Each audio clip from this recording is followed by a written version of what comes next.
جس کے جب چاہے وارنٹ گرفتاری جاری کر سکتا ہے. اب اس کا مطلب یہ نہیں ہے کہ وہ چیئرمین نیب کا جب دل کیا وہ سوئے ہوئے اٹھیں، جب ان کا جو دل کیا وہ جس کی مرضی وارنٹ گرفتاری جاری کر دیں.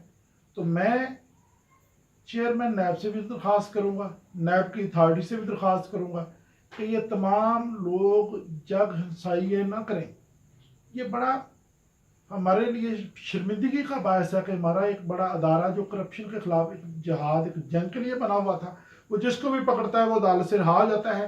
اور بہت سے لوگ جن کو یہی نہیں پتا کہ عدالت کیا ہوتی ہے، بلکہ وہ جو سول کورٹ کو بھی سپریم کورٹ کہہ رہے ہوتے ہیں، وہ بھی اٹھ کر سوشل میڈیا پہ کہتے ہیں لو جی جس نے بری کرانا جی فلاں کورٹ میں چلا جاؤ، جی فلاں کورٹ میں چلا جاؤ، وہاں سے لوگ بری ہو جاتے ہیں. پھر جب کوئی سالڈ گراؤنڈ نہیں ہوگی، عدالت نے ہمیشہ حقائق کو دیکھنا، عدالت نے ثبوت کو دیکھنا.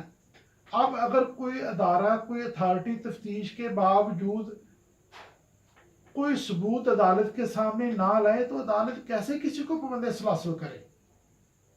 تو اس میں تمام سٹیک ہولڈر جتنے بھی لوگ ہیں جو اس میں انوالو ہوتے ہیں، جن معاملات کو دیکھتے ہیں، ان سے دست بستہ استدعا ہے کہ وہ ان معاملات کو سیریس لیں، ان کو دیکھیں.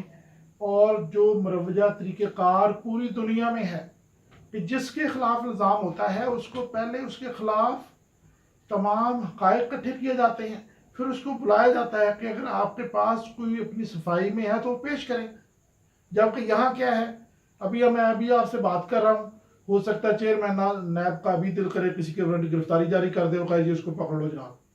تو آپ دیکھ لیں، میں یہ نہیں کہہ رہا کہ مطلب خدا نہ خواستہ کہ کوئی نیب جو ہے کسی کو بھی نہ پکڑے یا آپ کسی کو بھی نہ پوچھیں، بھی سب کو پوچھیں. جو غلط کرتا ہے وہ حکومت میں ہے، اپوزیشن میں ہے، جہاں بھی ہے اس کو پوچھیں، لیکن کوشش کریں سالڈ گراؤنڈ پہ. کیونکہ میرا یا ہم سب کا، پوری عوام کا جو سب سے بڑا جو ہمارا پریشانی کا باعث بننے والی بات ہے وہ یہ ہے کہ لاکھوں روپیہ اس ملک و قوم کا ضائع ہو رہا ہے.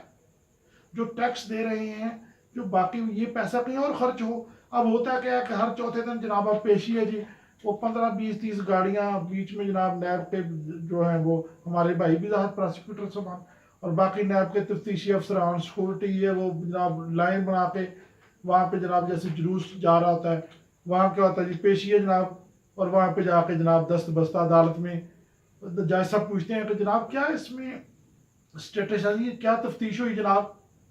اس میں جناب ایک رٹی رٹائی بات، جناب وہ جناب نیب کا جو بھی نمائندہ ہوتا ہے، رٹی رٹائی بات، وہ جناب تفتیش ہو رہی ہے. جناب یہ کون سی تفتیش ہے جو کرنی ہے؟ کیوں نہیں آپ حقائق دیتے؟ یہ بلا وجہ کہ پکڑنا یہ نہیں. آج جو حکومت میں ان کو بھی سوچنا چاہیے، کل کو انہوں نے بھی اپوزیشن میں آنا ہے.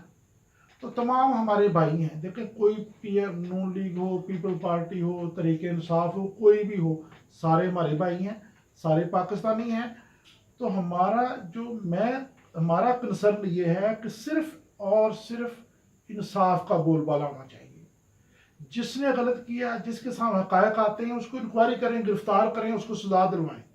اب یہ کیا ہے کہ پکڑ کے ان گن تاریخوں پہ میر شکیل الرحمان کی جیسے میں نے بات کی وہ اس کو دیکھیں. ابھی مثال ہے حمزہ شہباز شریف کی ہم نے بات کی ہے، اور بہت سے لوگ ہیں وہ اسی طرح سے کچھ بھی نہیں ان کا بنا. آپ کے ساتھ اس سے پہلے نیب نے یونیورسٹی کے پروفیسر صاحبان کو پکڑا ہوا تھا، وہ بھی آپ نے دیکھا لائیو ٹی وی پہ، میڈیا میں پوری دنیا میں چلتا رہا کہ ان کو جناب ہینڈ کا ہتھکڑیاں لگی ہوئی ہیں پروفیسر صاحبان کو. اینڈ کیا اس کا ہوا؟ کچھ بھی نہیں.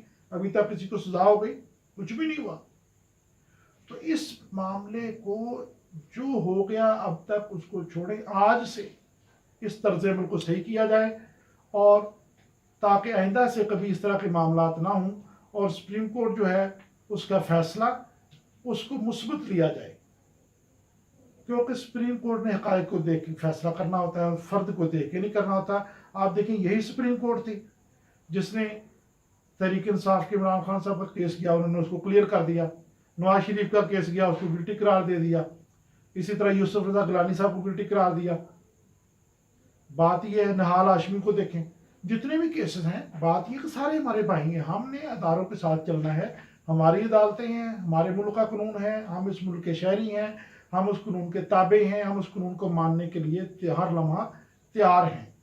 تو بات صرف یہ ہوتی ہے کہ جو سپریم کورٹ کے آرڈرز ہوتے ہیں یا کسی بھی عدالت کے آرڈر ہیں اس کو مثبت لینا چاہیے، اور ہم امید کرتے ہیں، میں آپ ہم سب یہ امید کرتے ہیں کہ نیب کا ادارہ، نیب کے افسران، نیب کے چیئرمین اور تمام متعلقہ لوگ جو کسی بھی طرح سے کسی تفتیش کے اداروں سے منسلک ہیں، وہ ان حقائق کو، ان گائیڈ لائنز کو فالو کریں گے تاکہ آنے والے وقت میں کوئی اس طرح کا معاملہ دوبارہ سے رونما نہ ہو۔